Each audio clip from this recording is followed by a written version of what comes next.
Told by my dad I needed a trade, so I went and thought about it long and hard when I was about 15 and thought, well, everybody's always going to have hair, so I'll go and cut hair. And my mum was a hairdresser, so I kind of followed in her footsteps, I guess, instead of my dad's, which is weird. I've got a business partner in here, and that's Drew. And Drew and me have worked together in Eldon Square in barbershops before for years. So we kind of knew how to build a barbershop. So when I got the chance to buy this place, me and Drew, I got Drew on board. And yeah, man, me and Drew have known each other for years. Good best friends. And Callie, I went to school with Callie. Callie was like in my year at school, and I wanted an apprentice at the time, and I found out that Callie was doing barbering, so I went and got a hold of him and said, look, I want an apprentice. So I trained Callie for like a year and a half, 2 years. Now Callie's the shop manager, so.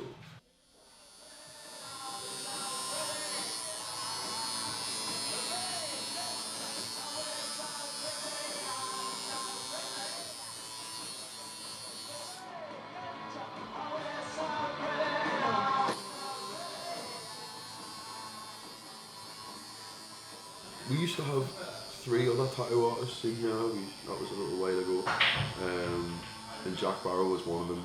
And something happened, and Jack decided to stay on his own and make something of this little place in the back. And he's done really well with it. It looks great compared to what it did. It looked like crazy before. There was like 3 artists crammed in here, but that's another story. Jack's just a really good kid. Like he kind of likes just working on his own in here. He's really quiet, and he's good at what he does. Like, I was 15 when I got my first one. I got my name there when I was like 15, and then the next day I went and got another one on the other side. It's just really addictive. Like you just feel good. It's like getting a haircut times 10. Like the feeling when you feel good after a fresh trim. Yeah. It's like getting a nice tattoo. Something that you really want. I wouldn't say just dive in and get some mad ones because we make mistakes in tattoos, but it's just something that's addictive and it feels good, so we all do it and we all look the same kind of thing. I used to get feels on the bitch. Now I throw shields on the dick to stop me from that HIV shit. And niggas know they soft like a Twinkie fillin', playing the villain, prepare for this rap killing. Biggie Smalls is the illest. Your style is played out like all no one. What you talking about, Willis? The Willis gone. What's the craziest thing you've done here, like with everyone else? What do you think? I can't be telling you that. Oh, you can't tell me that?